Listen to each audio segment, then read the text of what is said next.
আগত বক্তব্য ৰাখিলোঁ যে এইটো বন্তিমালা পেগু, এইটো মিচিঙৰ জীয়ৰী, কিন্তু বাঙালীৰ আমাৰ বোৱাৰী হয়। হাত চাপৰিটো অলপ ভালকৈ বজাই দিয়ে।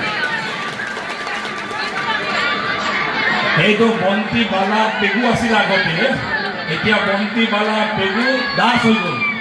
ভালকৈ হাত চাপৰি বজা হ'ব। আৰু আমাৰ প্ৰতিবাদ কৰিব লাগে। আৰু ভৱিষ্যতে আৰু এবাৰ এনেকে হিন্দু বুলি বাছি বাছি হত্যা কৰিব নোৱাৰাকে ভাৰতৰ প্ৰধানমন্ত্ৰীক আমি আহ্বান জনাইছো যে পাকিস্তানৰ উগ্ৰপন্থীক শেষ কৰি পেলাব লাগে। চিধা চিধি কথা একদম চাফা কৰিব লাগে। আৰু পুনৰবাৰ পাকিস্তানৰ উগ্ৰপন্থী আহি অসমত, ভাৰতবৰ্ষত, কাশ্মীৰত, পাঞ্জাৱত, দিল্লীত হিন্দু মানুহক নাম শুনি হিন্দু হয়নে শুনি ধৰ্মৰ নামত আমাৰ মানুহক পূজা হত্যা কৰিব নোৱাৰে। তাৰ কাৰণে অতি সোনকালে প্ৰধানমন্ত্ৰীৰ নেতৃত্বত গোটেই পাকিস্তানৰ উগ্ৰপন্থীক আৰু এবাৰ দাবী জনাইছো শেষ কৰি পেলাব লাগে।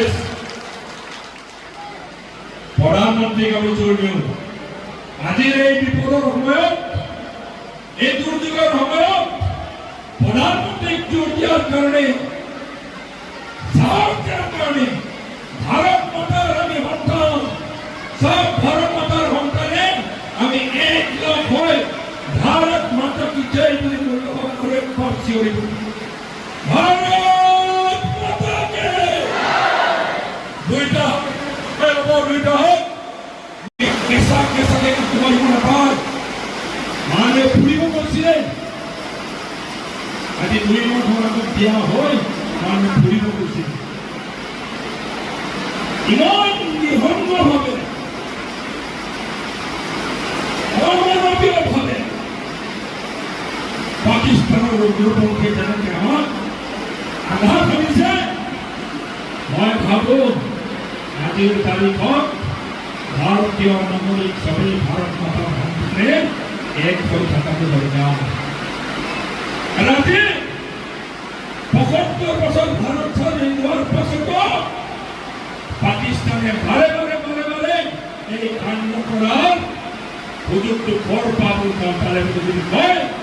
এই কংগ্ৰেছৰ লুঙ্গি আৰু টুপিৰ ৰাজনীতিয়ে ভাৰতক শেষ কৰি পেলাব, পাকিস্তানক মজবুত কৰি পেলাইছে।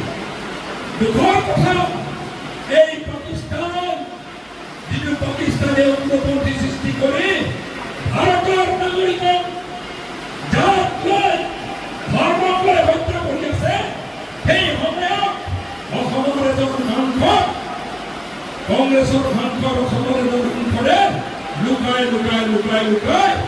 পাকিস্তান ঘূৰিব যায়। সেই পাকিস্তানী উগ্ৰপন্থী পাকিস্তান ৰাষ্ট্ৰৰ লগত সেই কংগ্ৰেছী সাংসদসকলে ষড়যন্ত্ৰ কৰি এই উগ্ৰপন্থীক চাওঁ দি থকাব আজি বন্ধ কৰিব লাগিব। চিধা চিধি কথা আমি প্ৰতিবাদ জনাইছো। এক প্ৰকাৰ চাবলৈ গ'লে আৰু আমি বিশ্বাস কৰোঁ ভাৰতক যদি নিৰাপত্তা দিব লাগে, এই উগ্ৰবাদৰ পৰা, পাকিস্তানৰ উগ্ৰবাদৰ পৰা যদি নিৰাপত্তা দিব লাগে, কংগ্ৰেছে নোৱাৰে। লুঙ্গি আৰু টুপিৰ ৰাজনীতি কৰা কংগ্ৰেছে নোৱাৰে। টুকামূলৰ ৰাজনীতি আৰু তেখেতসকলৰ টুকামূলৰ ৰাজনীতিয়ে আজি এই উগ্ৰপন্থী আৰু চাৱতী ভাৰত মাতা, ভাৰতক সুযোগ পাইছে।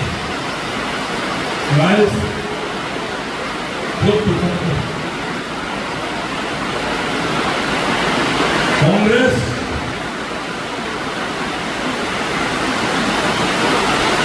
যিটো ৰাজনীতি চলাই আছে, পাকিস্তানে কংগ্ৰেছৰ নিচিনা পাৰ্টি আৰু এবাৰ যদি অসমত আহিব দিয়া যায়, কাইলৈ পাকিস্তানৰ যেনেকৈ উগ্ৰপন্থী আহি কাশ্মীৰত হত্যা লীলা চলাইছে, ভৱিষ্যতে বাংলাদেশৰ উগ্ৰপন্থী আহি অসমত হত্যা লীলা চলাব। অলপ বৰষুণ সবাই ধুনীয়াকৈ মিটিংটো কৰিম। ইমান আমি বৰষুণৰ মাজতো ইমান বেয়া বতৰৰ মাজতো আমি আহিছোঁ ভালকৈ আজি মিটিং কৰি আমি ভাৰতীয় নাগৰিকত্ব উৎসৱ আছোঁ এইখনক আমি দেখাম ধৰ্মদা এতিয়া প্ৰথমতে মোক জনালে ডিমৌ পাৰ হৈছে আৰু 10 মিনিট লাগিব অলপ আমি 5 মিনিট ধৰ্ম কৰি দিম অলপ এই ধুনীয়াকৈ আত্মা কৰি দিম কিমান আমাক ভাল পায় এনেকুৱা বেয়া বতৰ হ'লেও আহি নহ'লে বেলেগ মন্ত্ৰীয়ে কৈ দিলেহেঁতেন বতৰ বেয়া হৈছে যাব নোৱাৰিলোঁ কেঞ্চেল কৰোঁ বুলি ক'লে হেলিকপ্টাৰ যাব নোৱাৰিলে যাব নোৱাৰোঁ বুলি ক'লেহেঁতেন কিন্তু হেলিকপ্টাৰ নহ'লেও লখিমপুৰলৈ মাৰি লৈ গৈছে ঢকুৱাখানাত আকৌ মিটিং কৰিছে ঘিলামৰা কৰি আকৌ মথাউৰি আহি একদম বগীবিল হৈ আহি এতিয়া এইফালে সোমাইছে আশা ৰাখিছোঁ আৰু 5 মিনিট 10 মিনিটৰ ভিতৰত আহি পাব আৰু তেখেতে ইমান কষ্ট কৰি আহিছে আৰু আমিও আজি ৰাতিপুৱাৰ পৰা ইমান কষ্ট কৰি লগ খাইছোঁ তেখেতে বক্তব্য ৰাখোঁতে কোনো যেন ভুল নকৰে ধুনীয়াকৈ যেন তেখেতৰ কথাবোৰ যেন শুনে তাকে কামনা কৰিছোঁ আৰু মই এটা কথা আপোনালোকক ক'ব বিচাৰিছোঁ কংগ্ৰেছে কাশ্মীৰত উগ্ৰপন্থীৰ লগত তুষ্টিকৰণৰ ৰাজনীতি কৰি আজি কাশ্মীৰত পাকিস্তানৰ উগ্ৰপন্থী আহি আমাৰ ধৰ্মৰ নামত বাছি বাছি হিন্দু মানুহ হত্যা কৰাৰ সুযোগটো পালে আৰু ঠিক একেধৰণে কংগ্ৰেছে যদি অসমত পুনৰ শাসন গ্ৰহণ কৰে লুঙি আৰু টুপিৰ যেতিয়া বাংলাদেশৰ পৰা উগ্ৰপন্থী আহি পুনৰ অসমত এনেকুৱা হত্যালীলা কৰাৰ সুযোগ পাব পাৰে তাৰ কাৰণে অসমৰ পৰা কংগ্ৰেছ চাফা কৰিব লাগে বুলি মই আহ্বান জনাইছোঁ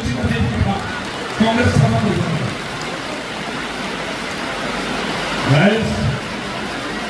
সঁচাকৈ আজি ডাৱৰ বতৰ বৰষুণে আজি যে অসমৰ ভাৰতবৰ্ষত ভাৰতীয় নাগৰিকে প্ৰত্যেকজন ভাৰতীয় নাগৰিকে যে দুখ কৰিছে তাৰে আজি গৈ প্ৰকাশ কৰিছে আৰু মন আজি ফূৰ্তিত নাই প্ৰধানমন্ত্ৰীৰ লগত ফূৰ্তিত নাই গৃহমন্ত্ৰী ডাঙৰীয়া কাশ্মীৰ গৈছে তেখেতৰ মন ফূৰ্তিত নাই ৰাতিপুৱা মই মুখ্যমন্ত্ৰী ডাঙৰীয়া আমাৰ যোৰহাটত মিটিং কৰা দেখিছোঁ মুখ্যমন্ত্ৰী ডাঙৰীয়াৰো মন বেয়া মোৰো লগত মই মন বেয়া পাছফালে বহি আছিলোঁ মনটো ভাল লগা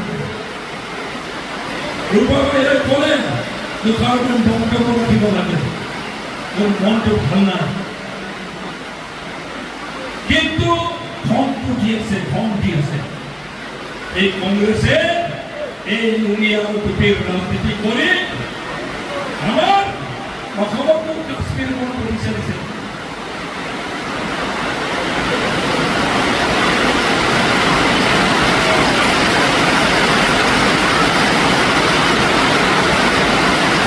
সবকে কথাটো কৈ থৈ দিওঁ মন্ত্ৰী ডাঙৰীয়া সৰ্বাংগ সুমন ডাঙৰীয়া আহি পোৱাৰ লগে লগে কংগ্ৰেছে লুঙি টুপিৰ ৰাজনীতি কৰি অসমত কাশ্মীৰ বনাবলৈ দিয়া পৰিৱেশ আকৌ সৃষ্টি কৰিব দিয়া নহ'ব তাৰ কাৰণে আজি আমি শপত গ্ৰহণ কৰিব লাগে অসমৰ পৰা কংগ্ৰেছক উৎখাত কৰাৰ কাৰণে আমি চবে শপত গ্ৰহণ কৰিব বিচাৰিছোঁ এই কথা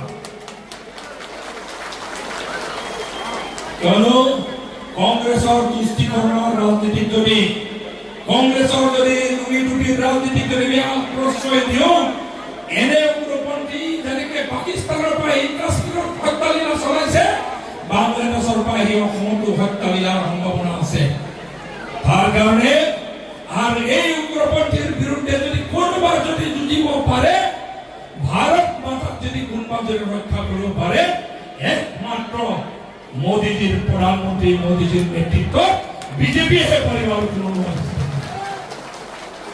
এইকাৰণে এই বিজেপি পাৰ্টি কেন্দ্ৰত বিজেপি চৰকাৰ ৰাজ্যত বিজেপি চৰকাৰ আৰু আমাৰ গাঁৱে গাঁৱে জিলা পৰিষদ পঞ্চায়ত আঞ্চলিক পঞ্চায়ত আৰু প্ৰত্যেকটো গাঁৱত বিজেপি পাৰ্টিক শক্তিশালী কৰিব লাগে মজবুত কৰিব লাগে বুলি আমি আজি এই মন্দিৰ প্ৰাংগণ শপত গ্ৰহণ কৰিব লাগে মোৰ মই আহ্বান জনাইছোঁ ৰাইজ বিজেপি শক্তিশালী কৰিব লাগে নে নাই?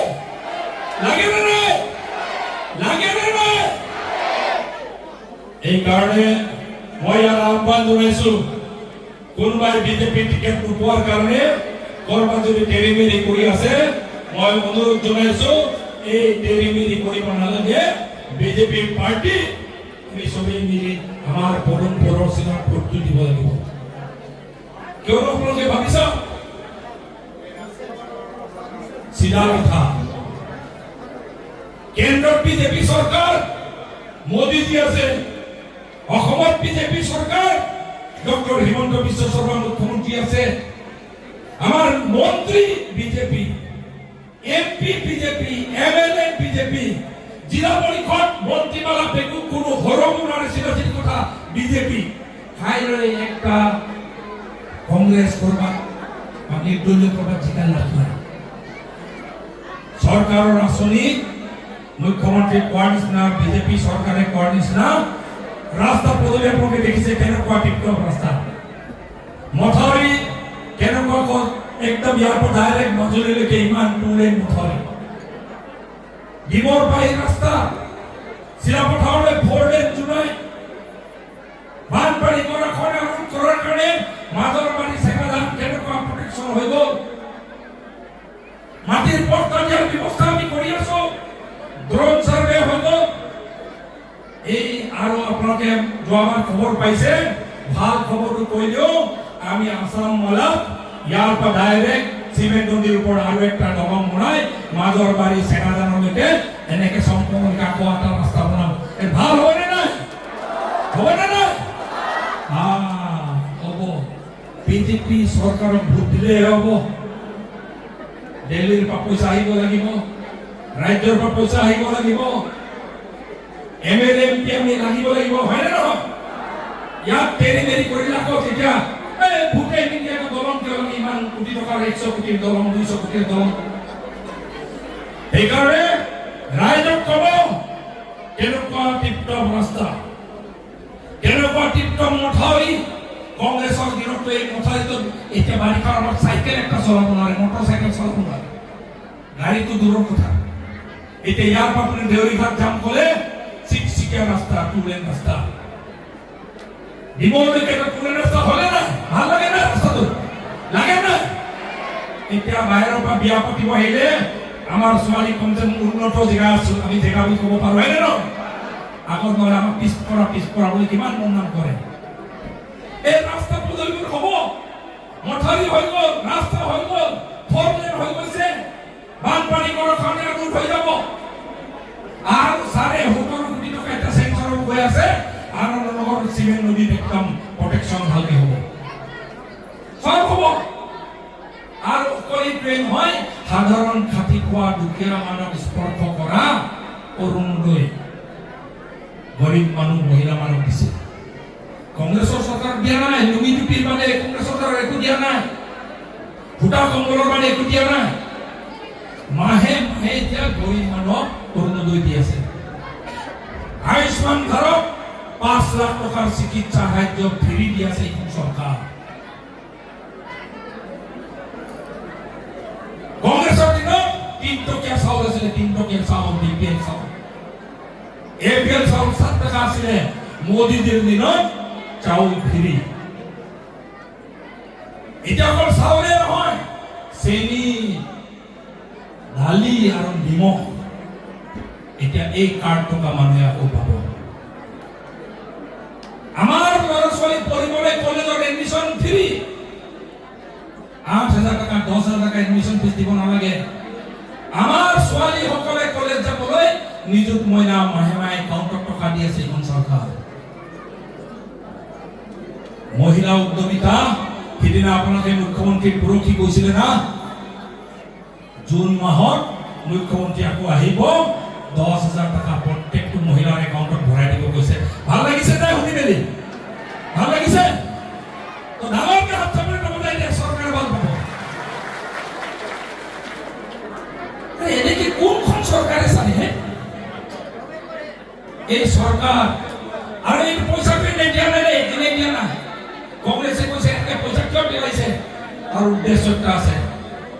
আমি পইচাটো বিলোৱা নাই। আমি কৈছো মহিলাসকলক হাঁহ পুহিবলৈ, কুকুৰা পুহিবলৈ, ছাগলী পুহিবলৈ, গাহৰি পুহিবলৈ, বোৱা কটা কৰিবলৈ এই 10,000 টকাটো দি আছো। 10,000 টকা ভালকে ব্যৱহাৰ কৰি আকৌ 25,000 টকা চৰকাৰে দিব। তেতিয়া কি হ'ব, আজি কণী আহি আছে ৱেষ্ট বেংগলৰ পৰা, গাহৰি মাংস আহিছে বিহাৰৰ পৰা, এইবোৰ বন্ধ হৈ যাব, আমাৰ নিজৰ অৰ্থনীতি আগবাঢ়িব।